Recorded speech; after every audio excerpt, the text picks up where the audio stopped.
ವರ್ಷಗಳ ಹಿಂದೆ ಈ ಥರ ಒಳ್ಳೆ ಸಿನಿಮಾ ಬಂದಿದೆ. ಮತ್ತೊಂದ್ಸಲಿ ಬಂದು ಖಂಡಿತ ನಾನು ನೋಡ್ತೀನಿ.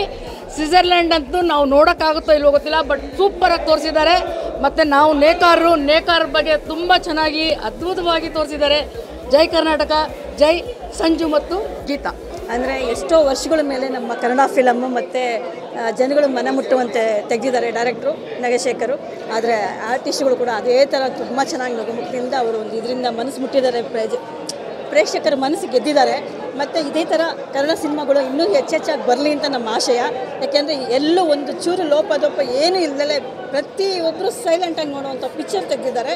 ಆಮೇಲೆ ಈ ಥರ ಬೇಕು ನಮಗೆ, ನಮ್ಮ ಈಗಿನ ಜನ್ರೇಷನ್ಗೆ ಈ ಪಿಕ್ಚರ್ ಬೇಕೇ ಬೇಕು. ದಯವಿಟ್ಟು ಎಲ್ಲರೂ ಸಂಜು ವೆಡ್ಸ್ ಗೀತನ ಬಂದು ನೋಡಿ ಥಿಯೇಟ್ರಲ್ಲಿ ಅಂತ ನಾನು ಇದು ಮಾಡ್ತೀನಿ, ರಿಕ್ವೆಸ್ಟ್ ಮಾಡ್ತಿದ್ದೀನಿ. ತುಂಬ ಚೆನ್ನಾಗಿದೆ. ಹಾಯ್ ಕಿಟಿ, ನಾವೆಲ್ಲ ನಾಟಕಗಳು ಮಾಡಬೇಕು ಅಂತಲ್ಲ ಅದಕ್ಕೆ. ಮತ್ತು ಫಾರ್ಮಿಂಗ್ ಬಗ್ಗೆ ಸ್ವಲ್ಪ ತಿಳಿಸಿದ್ದಾರೆ.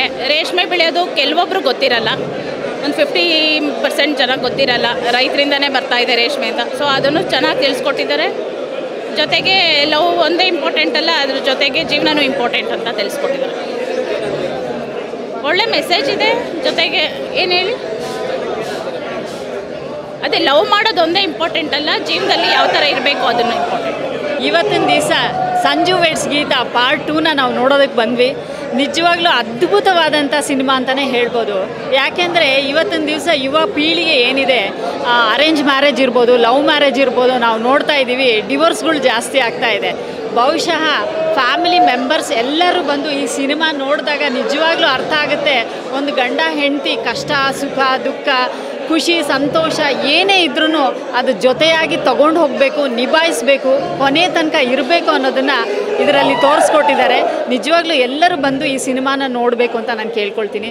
ಆದರೆ ಒಂದು ಖುಷಿ ಏನಂದರೆ ಇಬ್ಬರನ್ನು ಒಂದು ಮಾಡಬೇಕಿತ್ತು, ಅದು ಚೆನ್ನಾಗಿಲ್ಲ, ಅದೊಂದು ಆಗಬೇಕಿತ್ತು. ಮತ್ತು ಸ್ವಿಟ್ಜರ್ಲ್ಯಾಂಡು ತುಂಬ ಚೆನ್ನಾಗಿ ಬಂದಿದೆ. ಮತ್ತು ಕಿಟ್ಟಿ ಅವರು ಚೆನ್ನಾಗಿ ಮಾಡಿದ್ದಾರೆ. ಇಬ್ರಿಗೂ ಫಸ್ಟ್ ಪಾರ್ಟಲ್ಲಿ ರಮ್ಯನೂ ಚೆನ್ನಾಗಿ ಮಾಡಿದ್ದಾರೆ. ಇವ್ರಿಗೂ ಕಂಪೇರ್ ಮಾಡಿದ್ರೆ ಇಬ್ಬರು ಚೆನ್ನಾಗಿ ಮಾಡಿದ್ದಾರೆ. ಆ ಭಾಗನೂ ಚೆನ್ನಾಗಿದೆ, ಈ ಭಾಗನೂ ಚೆನ್ನಾಗಿದೆ. ಅದರಲ್ಲಿ ಕಪ್ಪಲ್ಸ್ ನೋಡಿದ್ರೆ ಇನ್ನೂ ಖುಷಿ ಆಗುತ್ತೆ. ಕಪ್ಪಲ್ಸ್ ಬಂದು ನೋಡಬೇಕು, ಪ್ರೀತಿಗೋಸ್ಕರ ಏನು ತ್ಯಾಗ ಮಾಡಿದ್ದಾರೆ ಅಂತ ಗೊತ್ತಾಗತ್ತೆ. ಭಾಳ ಖುಷಿ ಆಯಿತು. ಮತ್ತೊಮ್ಮೆ ಇನ್ನೊಂದು ಸರಿ ನೋಡ್ಬೇಕು ಅನಿಸಿದೆ.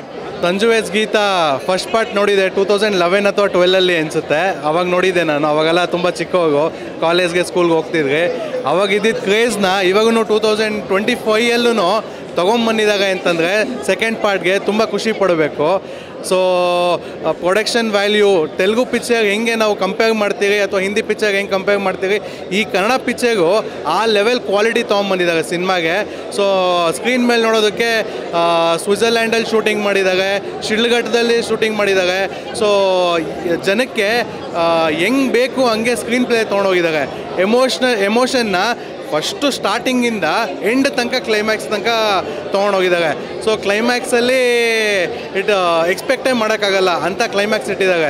ಸೊ ನೀವು ಸಿನಿಮಾ ನೋಡಿ ಕ್ಲೈಮ್ಯಾಕ್ಸ್ ನೀವು ನೋಡೋಕ್ಕೆ 100% ಬರಬೇಕು. ಸೊ ಪಕ್ಕ entertainment, comedy, emotion, screen play ಮತ್ತು ಎಲ್ಲನೂ ಇದೆ ಈ ಸಿನಿಮಾ ಅಲ್ಲಿ. ಸೊ ಕನ್ನಡ ಜನಕ್ಕೆ ಇದೇ ಕೇಳೋದು, ಸಿನಿಮಾ ನೋಡಿ ನಮ್ಮ ಕನ್ನಡ ಸಿನಿಮಾನ ಬೆಳೆಸಿ.